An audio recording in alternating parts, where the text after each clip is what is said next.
But if he breaks that single-season record that Thierry Henry and Kevin De Bruyne has, in my opinion, he is the Premier League Player of the Year. I think he has an advantage over Declan Rice.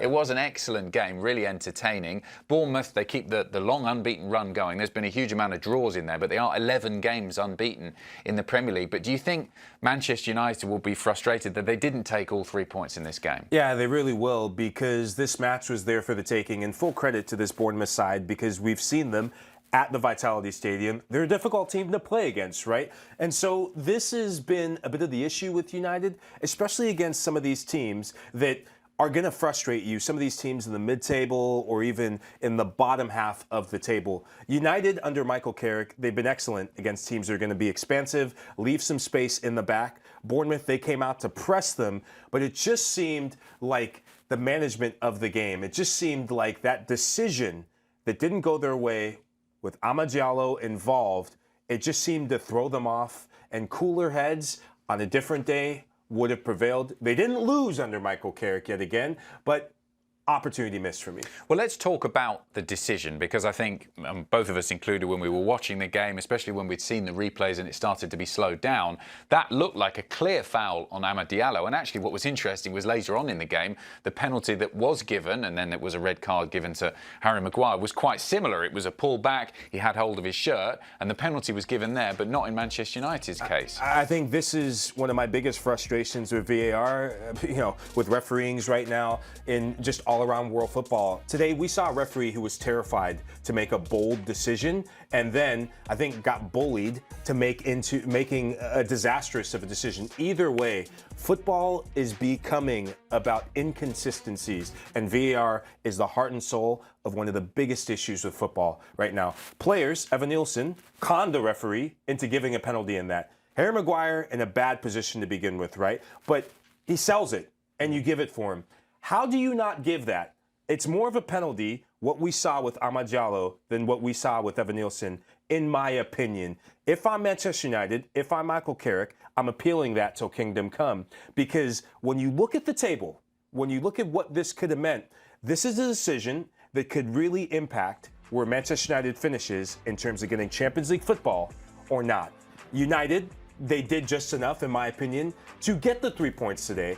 But you could argue that Bournemouth were very much in this match. But I don't like what I saw from the referee today. And if there's accountability that needs to be had, it starts with this referee. Too many times, Adam, we've seen referee decisions ruin football matches. Bruno Fernandes continuing his wonderful form, scored the penalty, another goal for him, and he's got so many goal involvements so far this season. If they are to stay where they are at the moment, Manchester United, which I think would be the target, try and finish third inside those Champions League spots, it will be because of his good performances this season. Yeah, look, Bruno Fernandes is the heart and soul, and he is the lifeblood of success for Manchester United. When you look at life under Michael Carrick, he's just been in exceptional form. And I know players and people from all around the Premier League are taking notice to this different version of Bruno. I almost forget that he was playing in a deeper position under Ruben Amorim. And sometimes when you have a manager that comes in and puts a player higher up the field, it just unlocks the entirety of the team. To see him step up and dispatch that penalty, cool as you like. I know he's had some issues from the spot this season. That was a breath of fresh air. But what I want to talk about is just Bruno Fernandes in the totality of the season. We now have to stop talking about just a player who's the best midfielder in the Premier League, in my opinion. We now have to start talking about a Bruno Fernandes who could win Player of the Year in the Premier League. Getting Manchester United Champions League football will be a big part of that, right? Moments like being cool from the spot will be a big part of that. But if he breaks that single-season record that Thierry Henry and Kevin De Bruyne has, in my opinion, he is the Premier League Player of the Year. I think he has an advantage over Declan Rice. If you just put both of them neck and neck right now, if you just put both of them in terms of who could walk into any team in the world right now, Bruno Fernandes, for me, could walk into any team. Declan Rice couldn't walk into any team. He could walk into most teams in the world. Declan Rice has been outstanding. And I know people will have the argument of, well, Bruno Fernandes won't win the Premier League. But if you look at the numbers, of the 33 years in English football, 16 players in the past haven't been on teams that won the title. So if you are someone who's involved in picking the PFA Player of the Year, look at substance and style, not just trophies. That's an interesting point.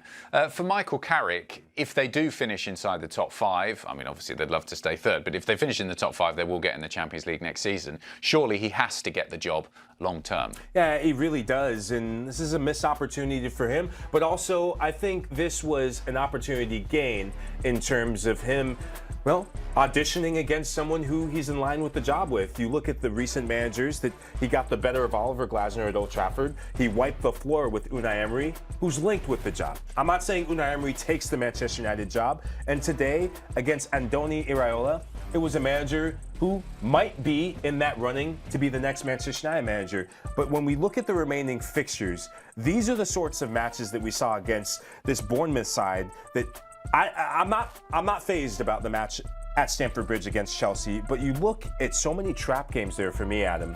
This is where his tenure and the decision to hire him full-time as Manchester United manager will really come to fruition. I still think they get Champions League football, mainly because you look at where they were before he took over and the inconsistencies of the clubs around them, and you would say advantage Manchester United and the fact that they're not playing as much football. But if you're a part of Ineos, you make your decision, not just if they get Champions League football, but also, are they backing their way into Europe, or are they really on a high like a rocket ship like they have been? Give them the damn job, in my opinion, at the end of the season, not like you did with Ole in the middle of the season. What about Bournemouth? They, as I said when we started this discussion, are on this long unbeaten run. I think it is the longest current unbeaten run in the league, 11 games. There have been a huge amount of draws in there, a lot of 0-0 draws. If you're a Bournemouth fan, are you happy what Iraola is achieving? Yeah, you wish you could just stop time right now and just handcuff him to the stadium grounds, because you're about to lose one of the best up-and-coming managers in the Premier League, and you could argue in all of world football. Their home form has been exceptional. I think there's only been 2 times in 2 teams that have come into the Vitality Stadium and beaten them this season.